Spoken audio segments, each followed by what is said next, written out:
All right, y'all. Welcome to Metal Mastermind. This is Ken Candelas and joined by my host, Jason Stallworth.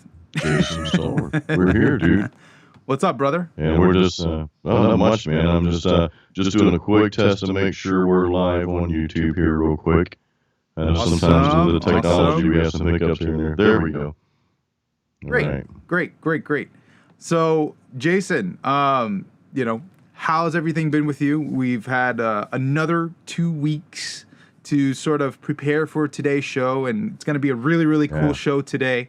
So what are some, I'd love to sort of keep this idea of talking about, are we hitting our goals? What did you have a certain goal in mind that you were trying to hit this by this week? And if so, what was that? Yeah, so like on a personal note, my big goal for this week has been to increase my Spotify listeners. We were talking about this earlier. Very nice. And so that's been a huge goal of mine, is to increase Spotify listeners. And that's a platform, as you know, Ken, and all of you listening, Spotify does not pay out the artists. None of that stuff is fair. So you just can't worry about that anymore. You just have to. If that's where most people are listening, and that's the place to be. You've got to try your best to kind of conquer that in your own way. So I've been that's one of my goals to increase that. And I've also got to get cracking on the album I'm working on, man. So I kind of lagged on that this past 2 weeks, man. Oh, man. What about you though, dude? What's been one of your...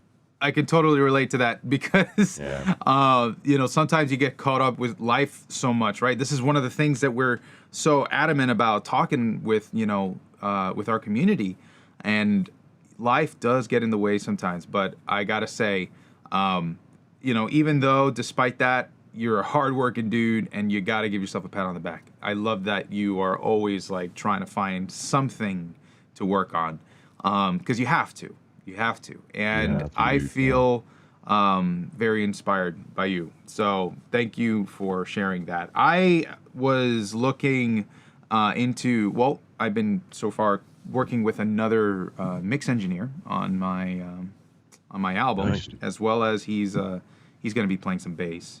And we're looking to sort of develop the album, cooperatively. And we're really, really excited. He's got a really great ear for certain elements of the music that I still need a little bit more work on, and I work on other parts that I'm really into, all that the other side of the music. So our minds put together to create something more, and that's where I'm at right now, also doing some editing and whatnot too, as well as of course you and we're always trying to figure out how to market our own music, so we're always trying to keep up to date with that kind of knowledge and experience.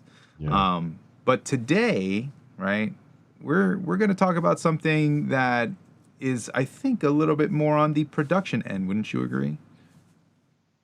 Yeah, I think so. And I'll tell you, personally, my purpose, and I think our purpose, both of our purposes, is to try to save people two things: money and time.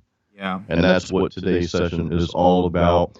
There's some, and without getting into the nuts and bolts that we're about to get into, I think it's easy for us musicians to be overly critical of ourselves and also to overthink things. And it's, it's a challenge because the world's moving so fast. Technology moves so fast. And it seems like every week there's a shiny new object that appears from nowhere.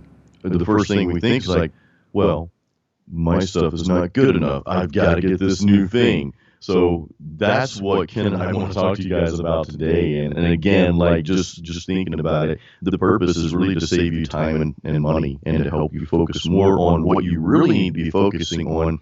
And that's your music, writing your music, and the production and all that stuff. Yeah, for sure. This is, I think everybody's guilty at one point or another of shiny object syndrome is what we call it. Dude. Yeah, man, it's just like, ooh, you almost feel like the dwarves that are, coveting gold in their mines or something. You're just like, ooh, so shiny gems. And it's just, I always feel that this this is definitely one of those bigger obstacles that kind of get in the way because it's such a giant distraction. It is. And, It really you is. know, no one's immune from it. You know, I definitely, have succumbed to shiny object syndrome more than a few times. And, sometimes I think the error is justifying why you need it, right? I don't, not to say that the tool doesn't work, right? Right.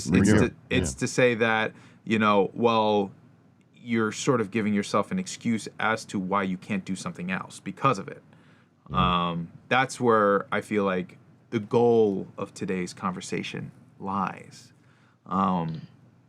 It is. What are your thoughts? Yeah, and again, the goal is all of our goal is really kind of the same here. We want to write the song we're writing or the album that we're writing. We want to get it recorded and we want to get it out there for the world to hear and then move on to the next project. And there's so many hurdles that get in the way of that. No, let me just preface so guys we're not saying that you shouldn't have the appropriate gear to get quality sound. That's something that you need. So we're not saying that. We're not saying that, don't just disregard everything that's out there. But I will bring up the point that a lot of people watching our show, those people who are serious about their music probably already have what it takes to record what you want to record and get done what you need to get done. And a lot of things that might need to be polished after the fact, I'd almost say, and we'll get deeper into this, I'd almost say instead of you trying to do everything, to hire those things out, like the mastering, maybe even the mixing, stuff like that, So, have the stuff, and we're going to go over this with you guys, have the stuff you need to get what you need done to produce your music and get it out. But the other stuff, don't try to focus on everything. Don't try to boil the ocean. I had an old boss that used to say that. She's like, Jason, you're trying to boil the ocean, and it's impossible. You can't boil the ocean. You're trying to do everything, and it's just not possible. And you're gonna screw up along the way more times than you would had you just focused on that one or two things that you really need to do that you're an expert at. So that's another thing we'll get into today. So yeah, I'm excited about this session, man. That's great because I feel like one of the biggest things about being a successful entrepreneur in general is having the right team. So you having to invest time and money into other people, right? And if you invested in the wrong people, then it becomes a waste of time. And we've all felt that before. But when you invest in the right people, you see how it really elevates your project, your goals, and all the things that surround your music and your environment.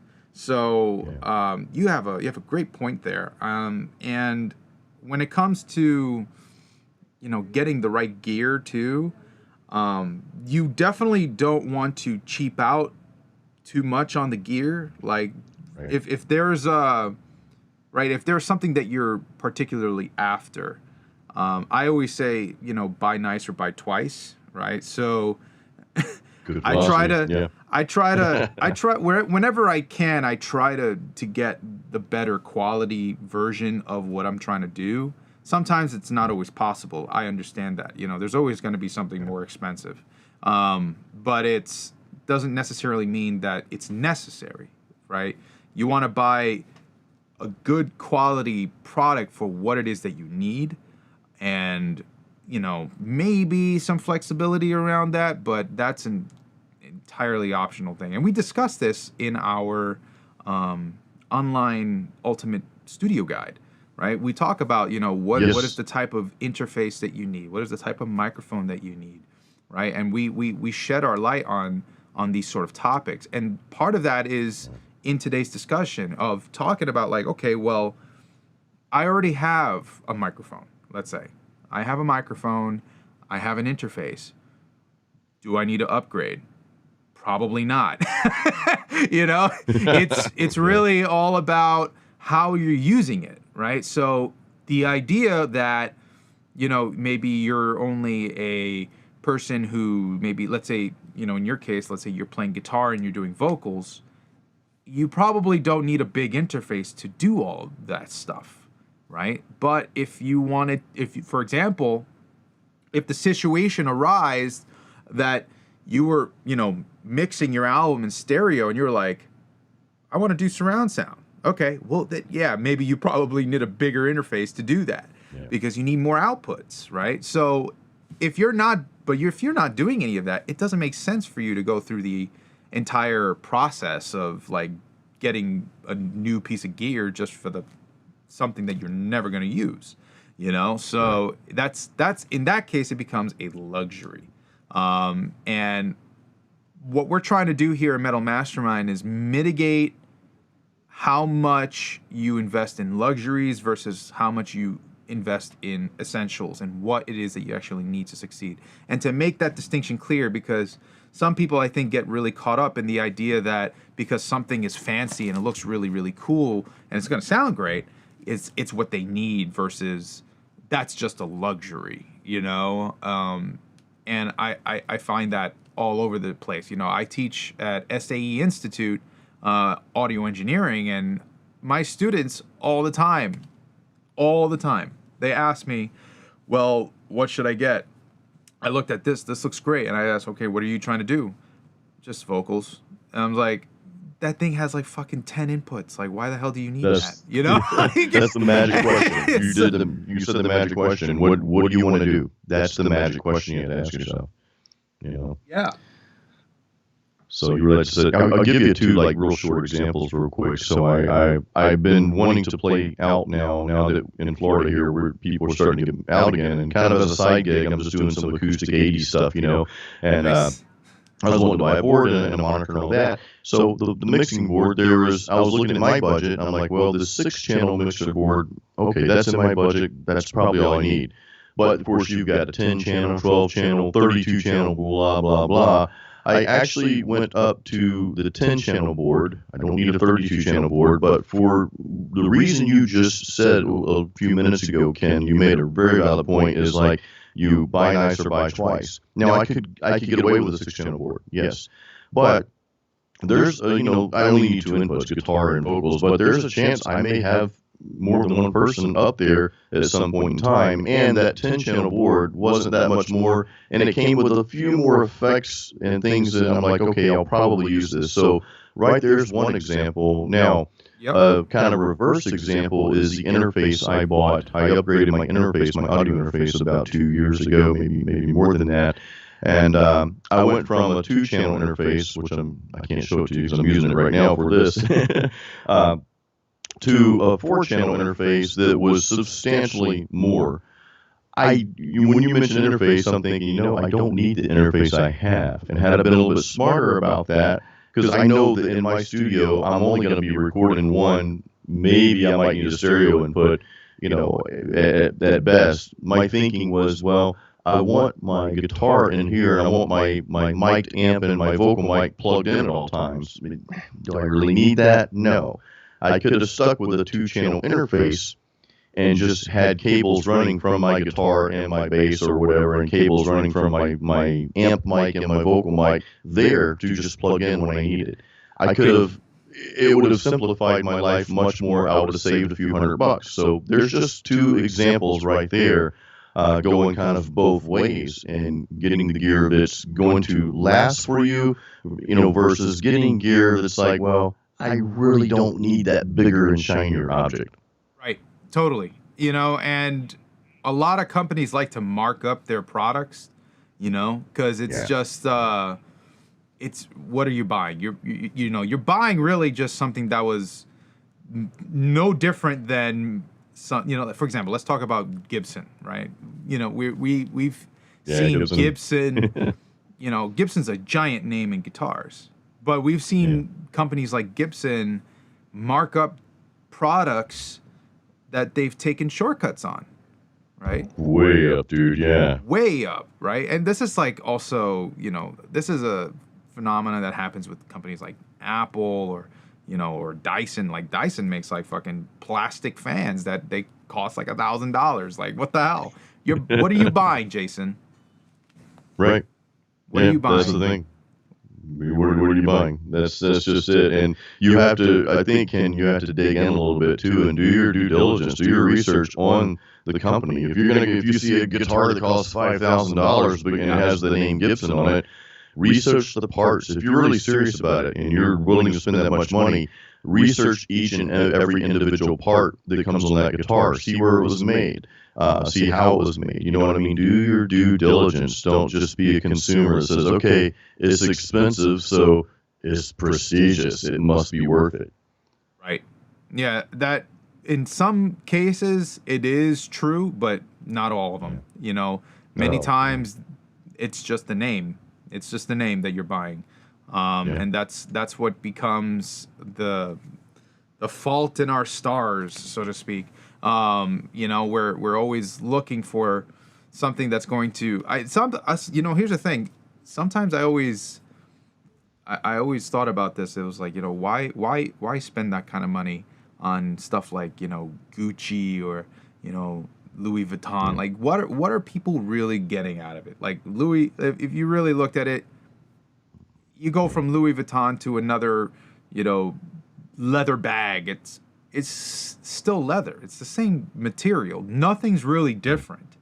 The only difference is that, well, it's got Louis Vuitton's name on it, so they charge an extra $1,000 for it, right? So that's the thing, right? And it's like, well, why? Like, why does that matter to you? Why does that matter to you? And it's because of ego, right? Yeah. It's ego. When you buy shiny objects, it's because you're feeding your ego. And it's like, yeah, man, I got this thing, you know? You feel like, and you're just like, yeah, you get that purchase, and then all of a sudden you look at your bank account and it's like crying. And you can't. It's one of those, it's status too, you know. So I was reading a book, a marketing book by Seth Godin, world-renowned marketer, and he talks about the psychological stuff that goes on behind marketing and it's something that us musicians, need to understand too. You need to understand that people don't want what we want. They don't believe what we believe. They don't view the world the way we view the world. Right. And you have to assume that, and you have to really dig in to see, you know, why people behave the way they do. To first of all establish, is that even the audience I want to market to, right? So you guys are metal musicians, for example. So you don't really want to market to someone that likes pop and country and all this other stuff. You're not trying to reach the masses here. You're trying to find the smallest viable market. But going back to your point, Ken, I think, you know, you're talking about ego, and I think a lot of it's status. I think a lot of it also is wanting to belong to something. So, for example, you may buy a really expensive Waves plug-in package. Now, that's probably worth it, you know, but if you really can't afford that package, you probably have the plugins that you need to do what you need to do in your recording software. You already have them. You can work with that, and you can produce good music with that. But people associate Waves plugins, for example, as being part of that crowd, using maybe Logic Pro instead of some other recording software, because you want to be part of that, right? You want to have that prestige. So there's the status that people want, and then there's the wanting to belong to something that's greater that they want, be a part of something, you know, be a part of that club, right? That's why we have clubs and country clubs and that sort of thing, right? It's so interesting how psychological it really is, right? Because, you know, it's the difference between getting all the bells and whistles versus what you actually need. You're not in necessarily, you know, like, it's nice to have, but it's not going to change your life, you know? So, you know, for very, very, you know, especially for music production, you really have a few core, like, pieces of hardware or software that you really actually do need. Everybody definitely needs to have a compressor, right? In some way, shape, or form, software or hardware. Everybody needs a microphone preamp so they could record. Everybody needs an EQ so they can, you know, filter and amplify frequencies and stuff like that. But the type of EQ that you use, well, that will depend on the need, right? And there's different styles of EQ, right? You have, you know, parametric, semi-parametric, you know, fixed EQs. You have different couple styles to use, right? For example, like that Mackie board that you recently bought has semi-parametric EQ, right? Some of Very simple. Yes, very simple. It's got one knob for the high frequencies, either boost or cut, and then there's maybe like one section where you can choose frequencies for the mid-range or something of that sort. Yes. And that's enough to get you to go buy and do your show, right? So if you were to invest in an entire like feedback resistance system, like, well, that's nice to have, but if you're playing just an acoustic guitar gig, that's overkill. You don't need all of that. You just need something you can plug your guitar into so it can get into the mixer, so it can get into the speakers. And that's it. It's simple, right? Now, if you're doing Romeo Santos at MetLife Stadium, you want all those things because you're presenting to thousands of people, right? Yeah. So that's a different scenario where that justifies the cost, because that's part of the biggest thing here. It's like the price and the cost, right? What are you getting out of it? What is your return on investment, your ROI for whatever it is that you're buying? Are you going to make the money back in some way, shape, or form, right? Now, no one's perfect. We all buy stuff that we're just like, I want it because it's badass, and that's cool. If that works for you, fine. But do you need it? Probably not, right?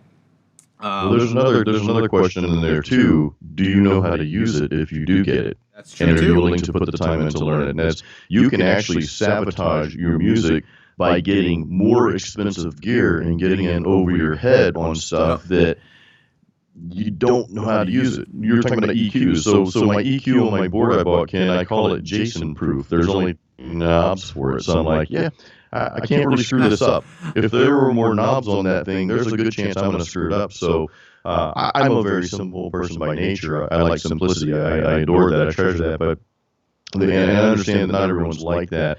However, when you go to upgrade your equipment, you need to ask yourself those things. Am I truly willing to learn how to properly use this? And how is it really going to benefit my music? If you might want to get away from plugins. You want these expensive hardware components, That could screw your music up if you don't know how to use it. Yeah, right? It could screw you up. And you know that better than anybody, And let me tell you, man, I got a story for you. I remember I was interning at a mastering studio, and I had recently acquired a client who was a friend of mine into mastering their record. And I was just like, or it was like their single, I think, actually. So I was like, man, this is awesome. Like, I can't wait. And I just got like these new plugins that I was like super excited about. And it had this feature where you could do a sort of stereo expansion. So the mix would sort of sound left to right over here, but the effect would sort of widen the stereo image to make it sound like it's wider than it actually is. And it was really cool. I was like super, super excited to use it. I was like, it's going to sound big and wide. I was like, yeah, this is great. And then I finish mastering and I send it to him. And the guy's like, sounds great. And then the next day, he comes back to me and he's like screaming. He's like, dude, I put it in mono and my mix was gone. Like I mixed it in, like he was an engineer. He mixed his stuff, in mono and stereo, and he checked. But the first day, he only listened to it in stereo, but then when he checked it in mono, man, turns out it was out of phase with itself. And I was like, what the hell? I was just like, it definitely isn't. It can't be. No. And because I was like, I did it right. I'm the mastering engineer. So the guy was right, which was the fact that I was totally oblivious to the fact that when you do stereo widening at the time, right, you actually have to compensate for the middle of your mix. That stuff, what it does, it starts to filter out certain things out of phase to sort of give the illusion that it's looking like it's wide when it's not really necessarily. It's what we call an elliptical EQ. So what happens is when you put it back into mono, all that information is out of phase with itself, so it sounds really thin, sounds really small, and you lose a lot of that data. So I didn't realize that. And he never came back to me for mastering ever again. So, you learn from your mistakes. Lesson learned, right? Yeah, it's like you make such a great point, because when you get a new piece of gear, you love to like push it to the extreme, because you're just like, but if you do it on a client's project, that client is not going to appreciate that. They want to have somebody who's going to be objective to listen to their music to make it sound better, not an experiment for your new toy. That is not the way to go about it, right? You need to respect that as a producer, right? So, and for your own music, hey, I've been working on my album for like 5+ years. I am not objective with my music at all. So I have to resort to, like having other people like even try mixing it for me, so that I could hear back what it is that my perception of what I'm mixing, how that changes between person to person. It's like, oh my God, like, yeah, this person totally like brought something forth in my music that I didn't really perceive it before. So it was refreshing, and it sort of gives you a realization of where you're at with your mixing capabilities. I think that's so important. That's a good point, and that's funny you mentioned that, because sometimes we can purchase something, and it's like, okay, it just doesn't turn out the way we thought it was going to turn out. I'll give you another short example here. I made a purchase 2 weeks ago. I was thinking that I needed a new camera. It's like, well, I'll use this camera for YouTube videos, and I was going to just film my live shows with it as well. So I did my due diligence, did research and all that, and I got a GoPro. I got the GoPro Hero 9 Black. I ended up sending it back last week or this week. Yeah. And long story short, it wasn't that it was the product was great. The product was awesome. That wasn't the issue. The issue was that it comes with this microphone, this extra piece you can buy with it so you get a little bit better sound, but you had to connect that microphone to the camera where you would charge it. So this means that I couldn't continuously film while it's being charged, which means I have the potential for a 2-hour show for that battery to run out. Right. Well, and after working with the camera, it just didn't really suit my needs. And come to find, it's like, my iPhone 11 that I've been using works just fine for this, for what I need it for. I didn't need to spend $500 on this little gadget that I thought was going to save the day. So I hate sending stuff back. I know how that impacts businesses. So I gave the company a good review. I gave the person I dealt with, they have superior customer service, by the way. So, GoPro, of course, is meant for more like, doing extreme stuff and capturing that moment. Not to say it can't be used for music, it can, but it's just, I already had really what I needed, and it took me getting that to realize that. Right. So I totally get that, man. A buddy of mine recently, actually, we were talking about, this upcoming event that he's having. It's actually today. It's at 1:30. And what he does is he's a storyteller. And he narrates the story of the legend of Sleepy Hollow, of Ichabod Crane and the Headless Horseman. Ooh. And that's his audience. He lives in Sleepy Hollow. So the guy is nonetheless he's actually well known in his community for doing that. But he, during this pandemic, it's very hard for somebody to present a story to an audience in person. So what he has to do is to figure out, like, how am I going to do this online? And I just said, dude, man, like, you got a laptop and you got an iPhone. That's it. That's all you need. And he already had everything he needed. So I just, all I did was having to show him, like, point to how to do it. And that's it. You don't need the big giant broadcast camera, to like make your production, man. It's nice. Again, it's a luxury. You don't It is. need it though. You don't need it. Shooting.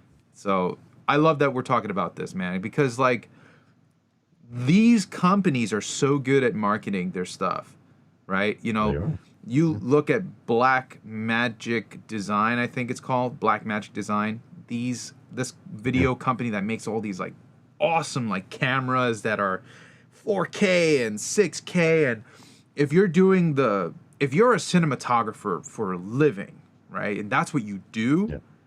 then getting a better camera makes sense, right? Because that Yeah. is part of your market, that is part of your job.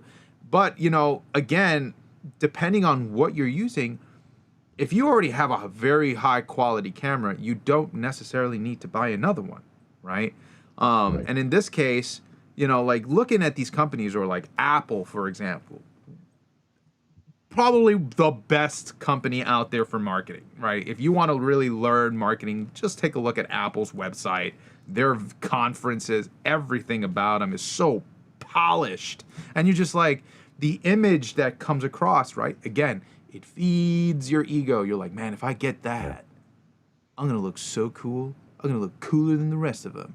And it's just like, well, man, I don't know. It just, Well, Apple did something, though. Apple did something that was very smart on their part. And I just learned this yesterday in a book I was reading, going back. They found the smallest viable market at first. They didn't market to everyone. They didn't care about everyone. They right. found their little niche of people that would really buy into what we call our culture. And relating this to your music, Ken, you and I know this really well. You have a certain culture that's out there that's for your product, for your music, so to speak. So Apple did that. They went for the smallest viable market at that time. Now they did their research and all that to find that market, but they shunned everyone else. So like if you don't, we're not for everybody. That's basically how they made themselves prestigious in that manner. Now, of course, the word spread and got out. People use computers, and it started to be like, well, Apple has this prestige.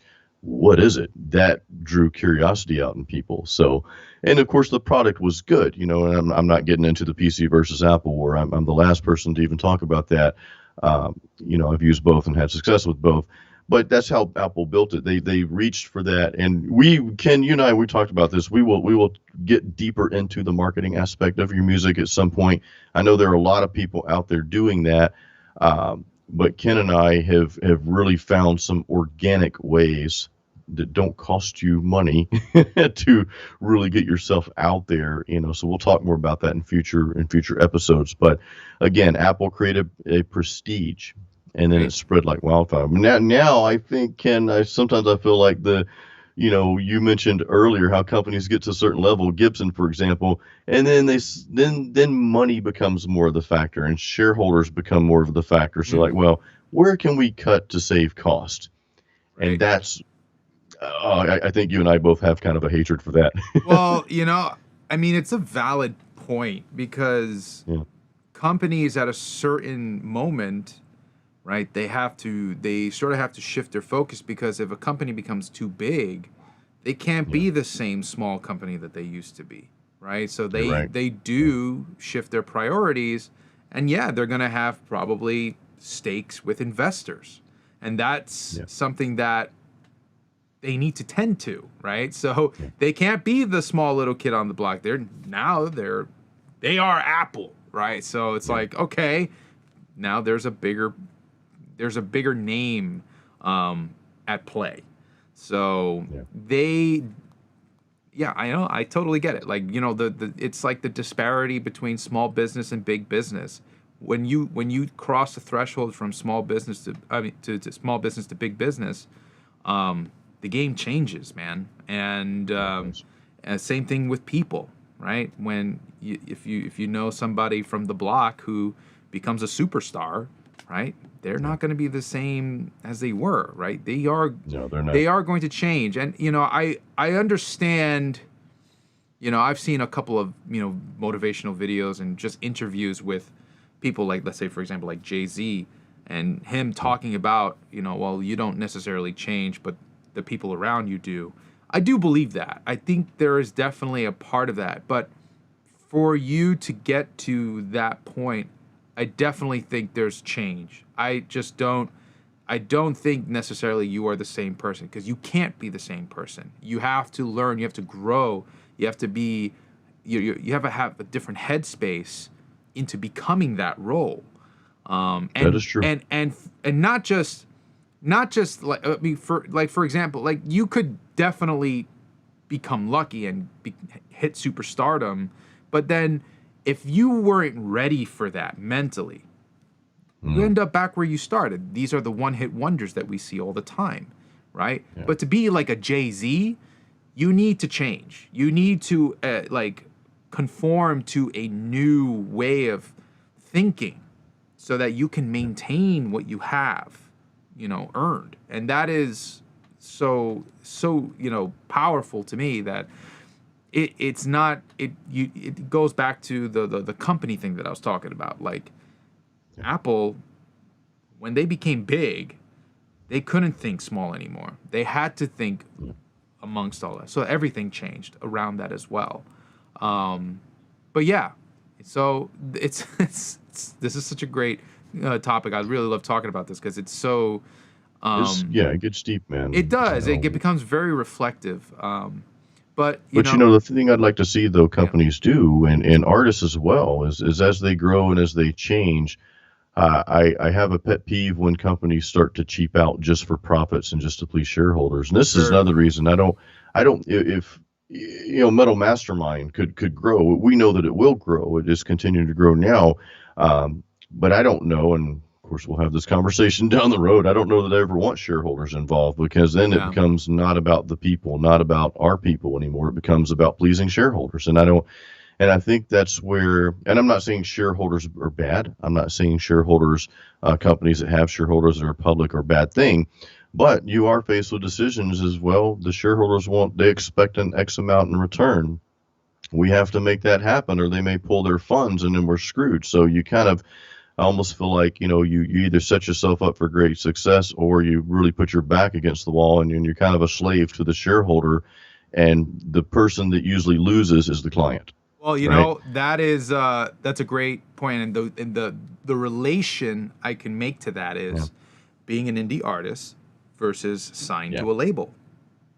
That is the same exact situation. When you're an indie artist, you have all the control of what you have with your music, and you can be your authentic self. But the moment you are signed to a label, there are some expectations that need to be met, and then some of that feeds the ego of the indie artist, who is like, oh, now I'm signed and I got, all this record label money.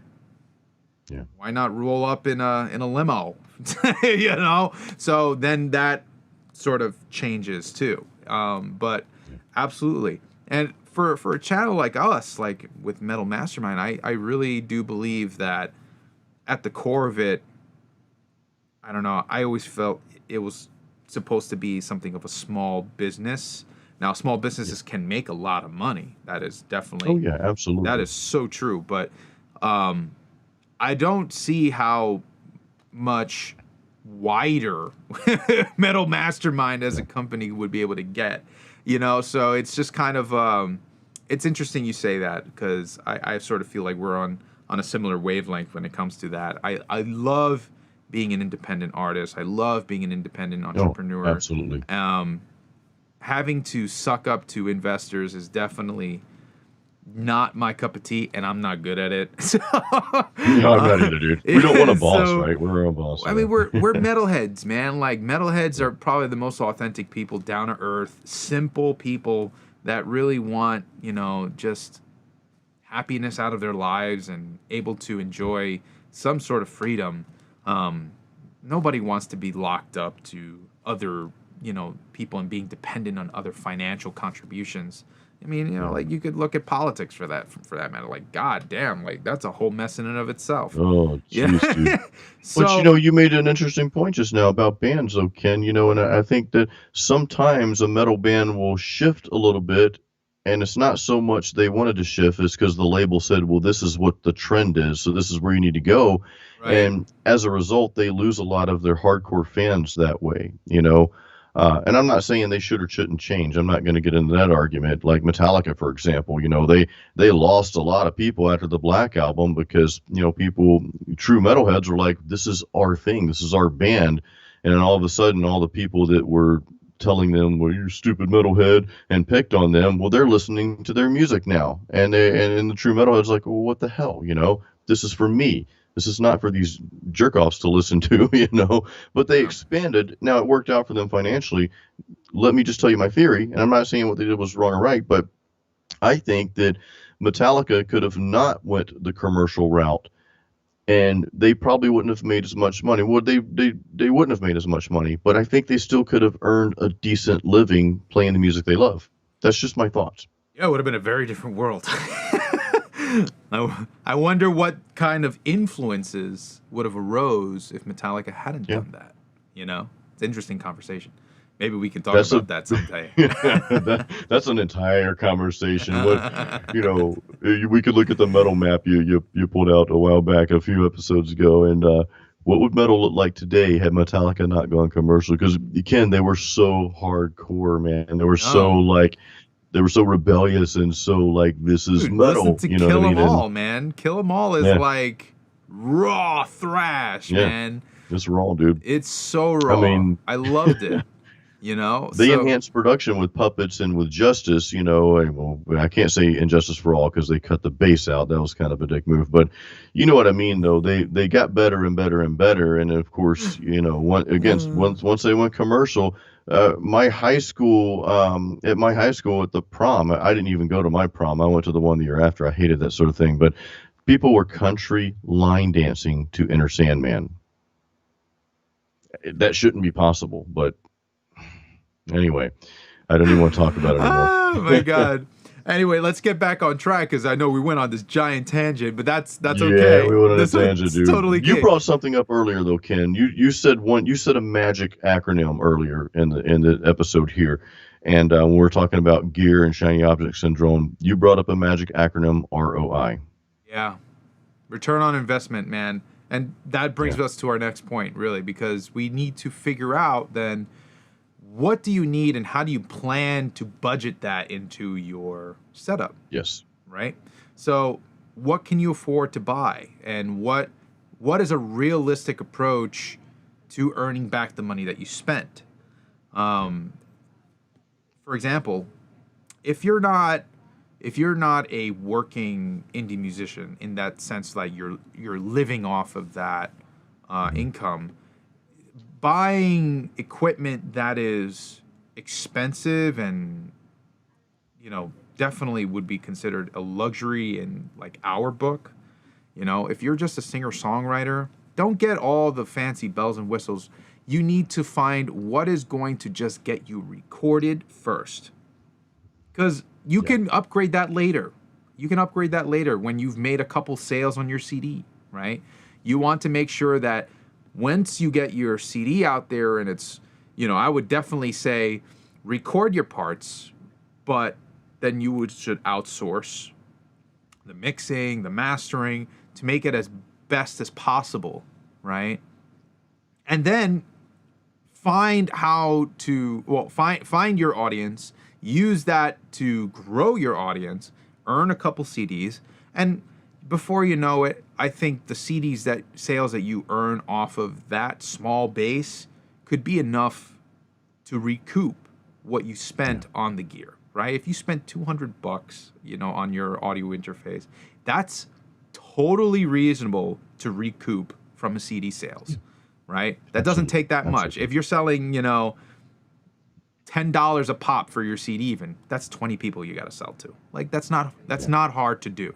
So that's a justifiable cost, right? So I would say you need to sort of plan what do you currently have, what do you want, and what do you need, right? Yeah. So those are the things that you should write down, those three columns. What do you currently have? What do you want? And what do you need? Yeah. Those will help to create some clarity as to what direction you need to go in, right? And if you're building your studio for the first time, you want to make a map of what those inputs and outputs look like. Sort of like, this is a little bit into studio construction, right? Just creating a signal flow chart of where Yeah. everything's going to get plugged into, and see if you have all the ports available that you need, right? Do you have enough USB ports? Do you have enough microphone inputs, line outputs, speaker outputs, all this other stuff, right? And you look into our guide. Look into our guide. That guide is going to be your sort of starting point if you don't have anything, right? And if you already have something, let it be a guide that gives you inspiration or information into something that you might be potentially interested in buying, right? It's free. You go to metalmastermind.com/join. You get our free PDF that's going to give you all the information you need for getting started or just looking for an upgrade to what you already have. And again, the idea of upgrading is not because, well, it's cool, right? I mean, sure, if you can do it, fine. That's, no one's going to say don't do it because, you know, if you can, go ahead. I'm not going to stop you.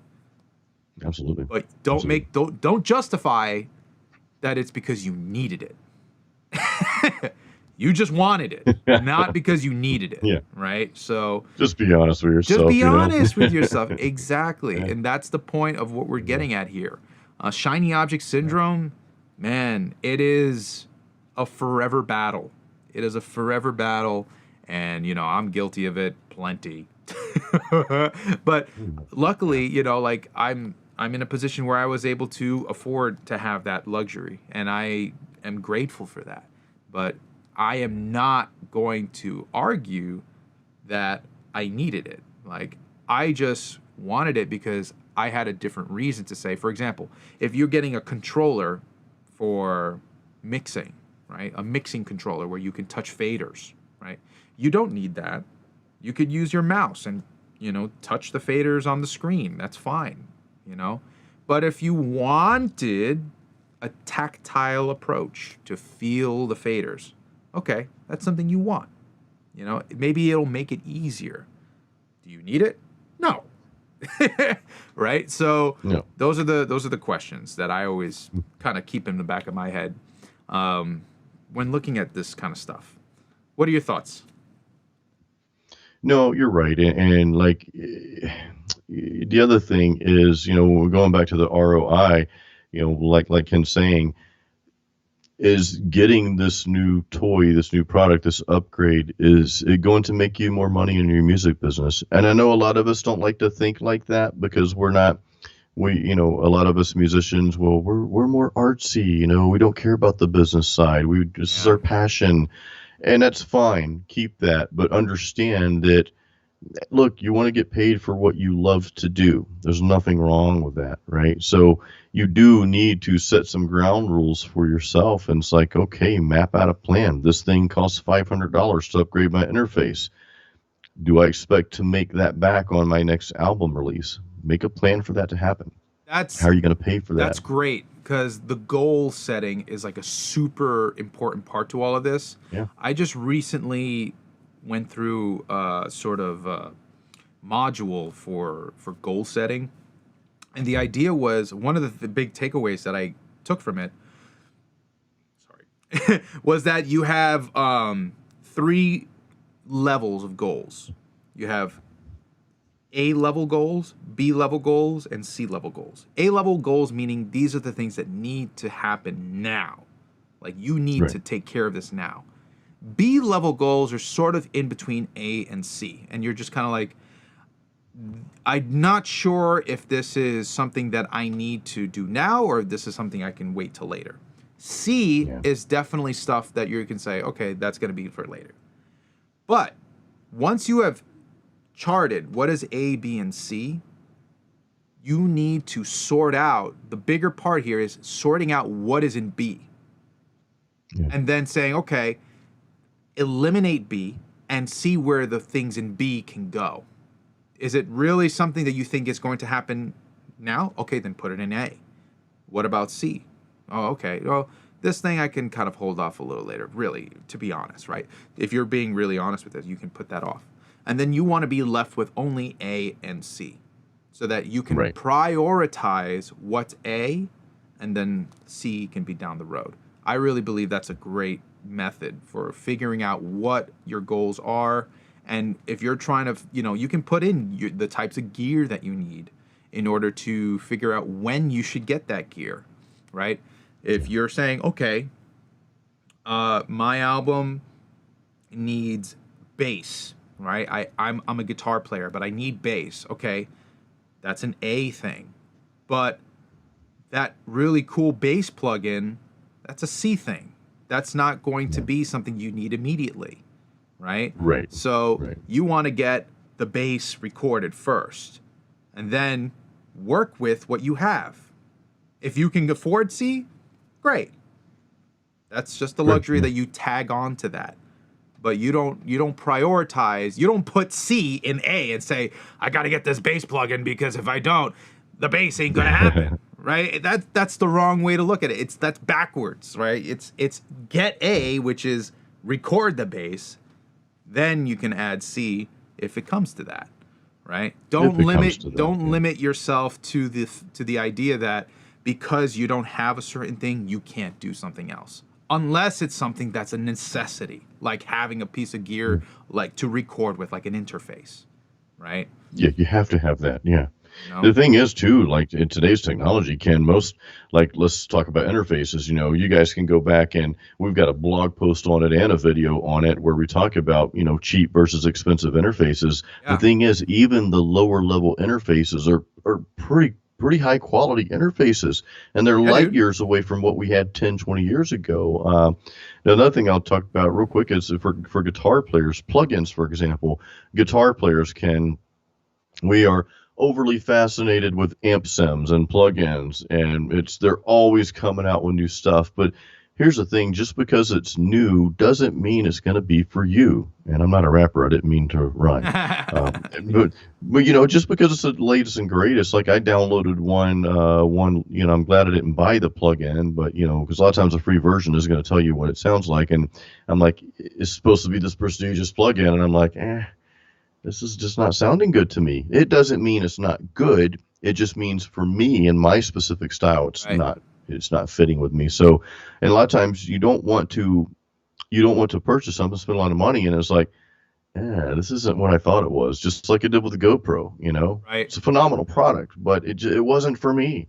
Right. So I had to send it back. I'm glad of course I read up their refund policy because I was like, I don't want to send it back, but it's not gonna do the trick. So you have to think about these things. Just because it's latest and greatest doesn't mean it's going to be the greatest for you. And what you already have may actually sound better.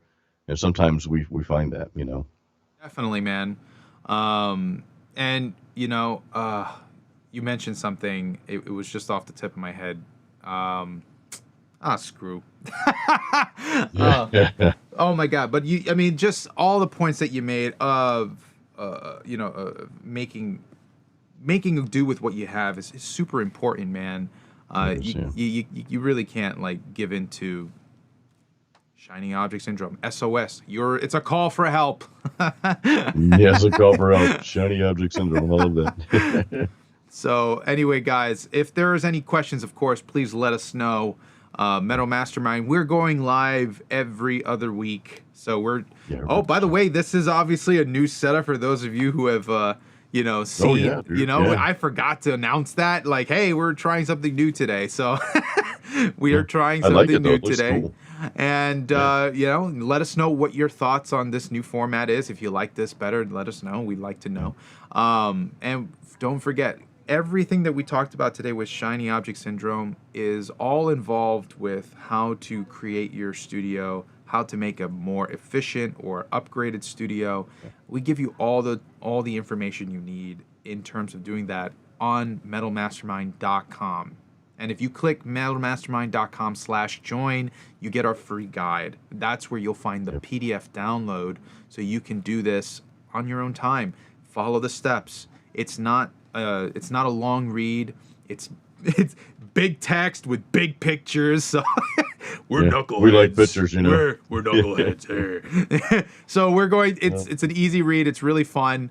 And we took some cool photos of the studio, so you can really see what it looks like and what are the things that you want to consider when you're building or upgrading your current setup. So with that, is there anything you want to say before we go, Jason? I think that's about all we have really for today.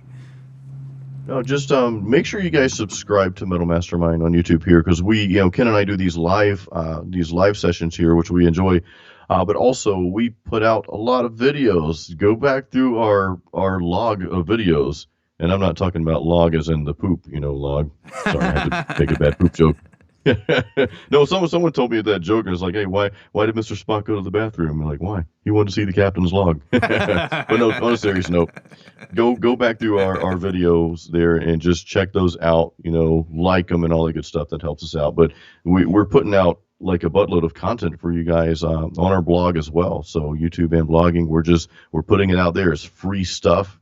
It's good stuff, because Ken and I really, we deeply and truly care about helping every metal musician just make better music and just have an easier time with that, from the marketing of your music to the mindset to the stuff you need to make it happen, the practical stuff. And I think that's what a lot of that's kind of missing out there in that space. So we're giving that to you all in one package, and